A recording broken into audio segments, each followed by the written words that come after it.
Djilali Assid, bonjour. Vous êtes self-trader, analyste technique au sein du broker XTB Online Trading. Aujourd'hui sur les marchés, nous avons des turbulences assez importantes. Pouvez-vous nous présenter les outils que vous utilisez?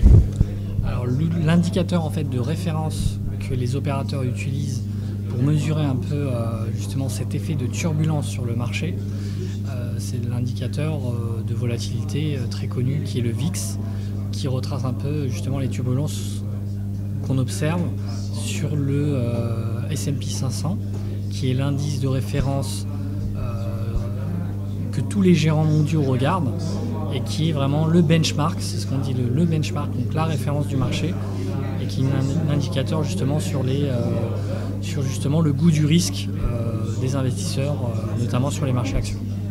Alors la volatilité, comment intégrez-vous la volatilité dans vos analyses, et notamment sur l'or et le pétrole qui sont des marchés qui bougent beaucoup actuellement? Alors l'indicateur VIX en l'occurrence, je l'utilise beaucoup sur les marchés actions plutôt que sur les matières premières. Ça me permet de savoir un peu où on en est sur les actions, sur les actifs actions en fait. Ce qu'on peut voir aujourd'hui, après la turbulence, notamment après la catastrophe de tremblement de terre et de catastrophe nucléaire, on a eu un sursaut de cette volatilité à 30%. En fait, aujourd'hui, on est aux alentours des 19%, ce qui est rassurant. C'est-à-dire que le marché aujourd'hui est plutôt serein, puisqu'on se maintient maintenant autour des 19%. Ce qui est important maintenant, c'est de rester, je pense qu'on va rester dans ce range entre 15 et 30 pendant un certain temps, le temps de voir un peu plus clair sur le marché. Alors, les répercussions de l'effet géopolitique aujourd'hui sur les matières premières notamment, qu'est-ce qu'on peut anticiper en termes de perspective sur le court, moyen terme, long terme? Alors ce qui est intéressant de voir, c'est notamment sur le pétrole, on voit donc des décalages de prix assez inhabituels, notamment sur le Brent et le Brent de la mer du Nord, qui est beaucoup plus lourd en fait, et beaucoup moins entre guillemets noble, et qui est bizarrement plus cher maintenant que le crude oil, qui est le brut léger vendu aux États-Unis. On a un décalage en ce moment, le Brent vaut à peu près $115 et on a le crude qui vaut à peu près $105.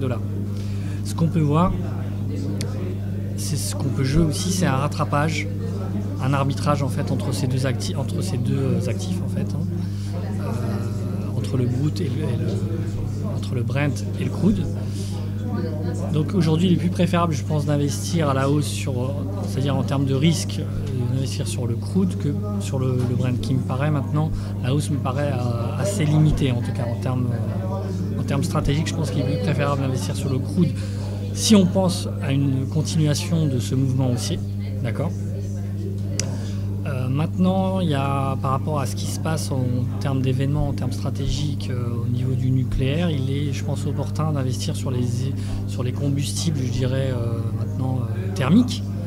Et maintenant, on peut penser au gaz naturel, qui peut être une énergie de substitution au nucléaire pour les centrales.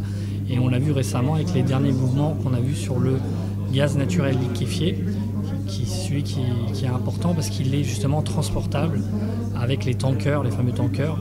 Et il peut être, je dirais, opportun dans une optique d'investissement de moyen terme, voire de long terme, d'investir sur ce type de matières premières.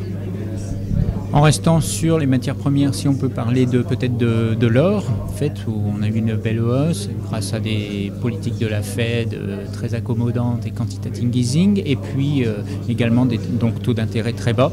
Quelles sont vos perspectives à moyen, long terme sur ce marché? Alors la tendance est clairement haussière, je ne suis pas le premier à le dire, et elle est assez visible sur un graphique. Ce qu'on voit aujourd'hui par rapport graphiquement et techniquement, on est au milieu d'un canal haussier de long terme, clairement.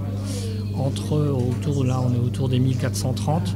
En perspective de prix, pour ceux qui sont encore en position, ils peuvent garder leur position et attendre le niveau des $1500 en fait en perspective, 1500-1525, qui représente en fait le haut du canal haussier long terme, pour éventuellement prendre leurs bénéfices sur leur position, ou pour ceux qui ne sont pas encore rentrés dans cette tendance, éventuellement attendre un reflux de marché vers la zone des 1350 pour revenir et participer à la continuation de la tendance haussière.